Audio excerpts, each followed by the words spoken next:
Today, we're learning the distributive property. This rule helps us remove parentheses in algebra expressions. The key idea is simple. Multiply the outside number by every term inside the parentheses. Look at this example. 3 times x plus 4. The 3 must multiply both terms inside the parentheses. Draw arrows from the 3 to x and from the 3 to 4.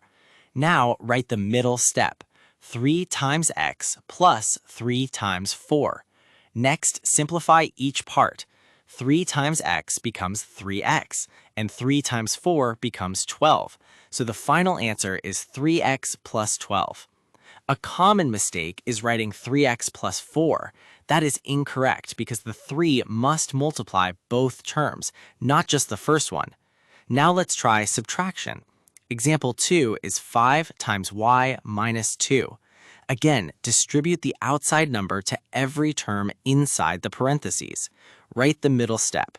5 times y minus 5 times 2. Notice the subtraction stays subtraction. Now simplify.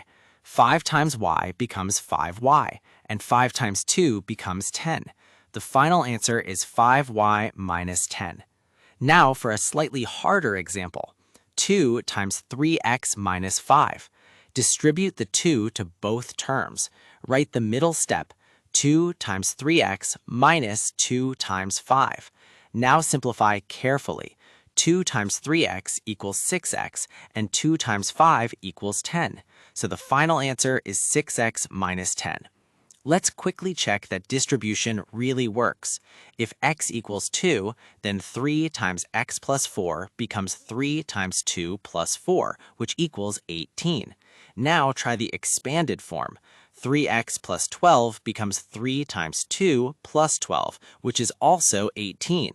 Both expressions match, so the distributive property works. Remember, multiply the outside number by every term inside the parentheses.